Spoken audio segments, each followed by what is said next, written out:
You're watching Tornado Facts with Beanrock124, Season 3, Episode 17, or Episode 57. My name is Nathan, and I love talking about tornadoes. Today, we are talking about a tornado outbreak that literally happened 4 days after the last episode. This is the tornado outbreak of April 6 through 8, 2006. It was a weird one. It was a major tornado outbreak in the central and parts of the southern United States that began on April 6, 2006. It also occurred in the Great Plains and continued until April 8 in South Carolina, with most of the activity being on April 7th. And speaking of April 7th, it was the only day ever where a 60% chance of tornadoes was issued by the Storm Prediction Center, right here in Northeast Mississippi, Northwest Alabama, and Southern Tennessee. Luckily, nothing significant happened out of it, nothing violent happened out of that. But I can't say the same for what just happened a couple days ago. Yeah. For those of you wondering, I will make a video about the Matador tornado. But that won't be until at least 2026. Because I have it all mapped out for all the episodes and all that. Same thing for the tornado outbreak sequence of June 14th through the 19th of 2023. In fact, it was the first outbreak sequence since the March 24th one in 2021, except this one, there's not been one as significant as this since May 2019. But enough of that, let's talk about this. The hardest hit region was mid-Tennessee, where several strong tornadoes devastated entire neighborhoods and left 10 dead. Some of the worst damage took place in Gallatin, Tennessee, and other communities north of Nashville. Also sustained significant damage. All in all, there were 73 tornadoes confirmed across 13 states, with the bulk of them coming in the afternoon and evening of April 7th, particularly in Tennessee. This could have been so much worse. It could have had the potential of being a super outbreak type event. Luckily, the 60% didn't really do much, but there were tornadoes. Luckily, the chances of significant tornadoes were bad, and we'll get to that in a little bit. 73 tornadoes there, 10 deaths as a result of the tornadoes, and $650 million in damage were reported, of which $630 million of that was in mid-Tennessee. It was the third major outbreak in 2006, occurring just days after the last episode, that tornado outbreak, the April 2nd, 2006 tornado outbreak. And some people have considered, it's not for sure who, to be the worst natural disaster event in mid-Tennessee since the 1988 tornado outbreak, also known as the episode where my voice was completely gone. I don't know why I did not stop there for a week, but it is what it is. I may eventually redo that video because I kind of wanted to, because it's about the forgotten F5 that occurred. But since my voice was so bad on that day, I just like, screw it. But who knows, I'll maybe redo it. Here's your meteorological synopsis.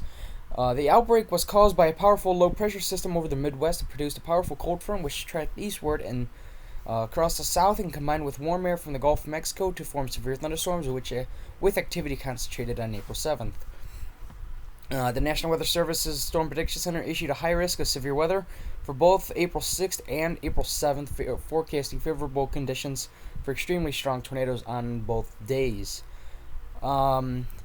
However, activity was not as intense as expected on April 6th, as only 12 tornadoes were confirmed, most of them in Kansas. Several were damaging, but only a few injuries and no deaths were reported on this day.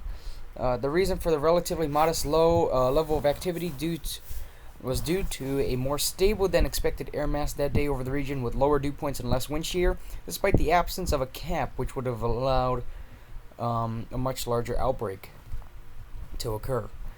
Conditions changed the next day in the south as the system moved eastward, with the cold front entering a more conducive environment.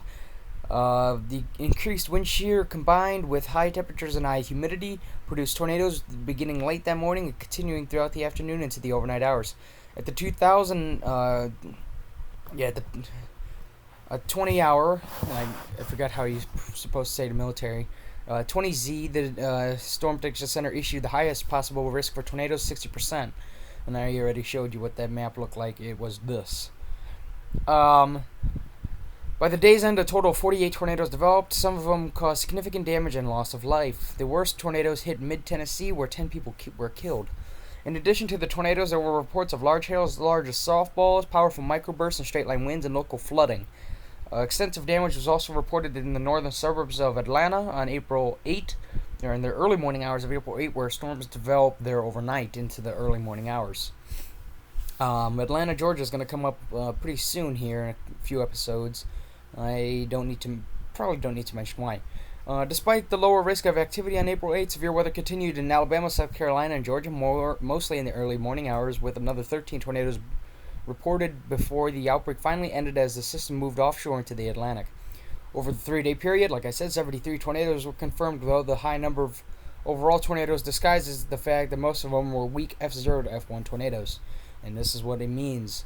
Confirmed tornadoes, none unrated, 41 F0, 25 F1, 5 F2s, and only 5 F3s against 73 tornadoes, and wrong one. This is the list of tornadoes here. I always hate how this is laid out because, and there's your 2 F3s right here. This one did not kill anybody. This one killed 7. Actually, I'll read. Right, it's only 2. Yep. So I'll read these 2. Near Charlotte, what state are we in? Tennessee. The tornado destroyed 3 mobile homes, flipped vehicles, and downed many trees. As the tornado passed near Bellsburg, a poorly constructed house was swept away and scattered into a wooded area, with only the basement and garage remaining. A truck was blown into the basement of the home, and a small grocery store was also destroyed in that area. In Dixon County, a total of 25 homes were destroyed, 8 of which had major damage, and 24 homes and businesses had moderate damage. In Chatham County, 1 home was destroyed, 13 homes had major damage, and 9 homes, along with farms and businesses, had moderate damage. In the town of Greenbrier, homes had shingles torn off and large trees were downed. The tornado struck Ashland City before dissipating, where many trees and a large communications tower were downed, and homes sustained roof damage. And then the Gallatin tornado. This one first struck Goodlettsville. I believe that's how you pronounce it, and this is, by the way, still in Tennessee, where major damage and some small homes were leveled. Some businesses in town were also destroyed, including Metro Baptist Church. 21 homes were destroyed. 13 homes or businesses were heavily damaged, and 31 others sustained moderate damage in that area. The tornado then struck Hendersonville, where 80 homes were destroyed, and then it tore through Gallatin, where 700 homes were destroyed. There's no way 700 homes. If 700 homes were destroyed in Gallatin, how big of a town is this now? I believe it means damaged, because, yeah, that doesn't look like a large town to me. And if I could find, like, how many households? 14,962 households, but that's as of 2020. I'm not too sure, but I don't know, that does not seem right to me, but I'll assume it means damage, but who knows. Several car dealerships and other businesses were supposedly destroyed as well. Many vehicles were thrown and mangled, and the Volunteer State Community College was heavily damaged. All 7 fatalities occurred in Gallatin, and some homes were swept away at that location, though damage surveys determined that they were poorly built. Sounds like Matador, or at least the controversy behind it. 128 people were injured.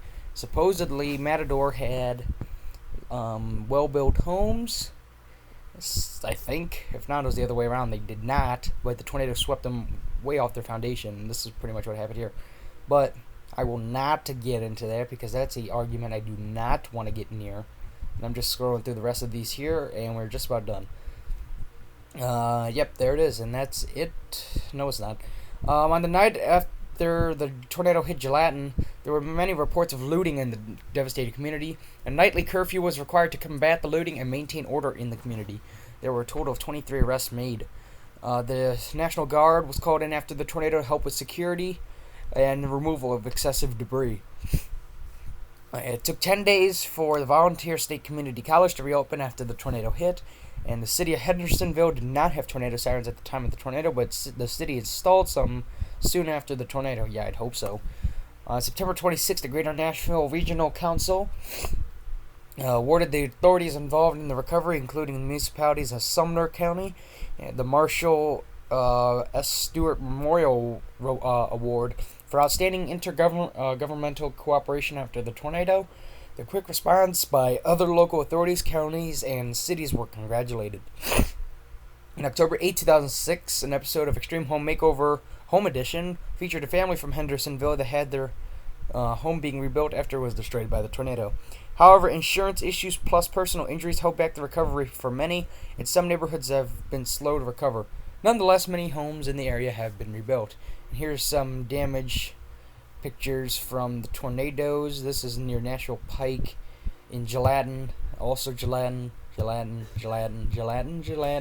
think they're all Gelatin. And then here's the 1300 hour, I think. The outlook there, and then later it was upgraded to 60%, as you all know, and that was the only time the Storm Prediction Center has ever given out a 60% chance of tornadoes. You'd think they do that on some big day like April 27, May 24, 2011. You'd think they did something like that, but obviously not. But that is it for this episode of Tornado Facts with Beanrock124. This was Season 3, Episode 57, Season 3, Episode 17, or Episode 57, talking about the tornado outbreak of April 6th through 8, 2006. And with that, goodbye.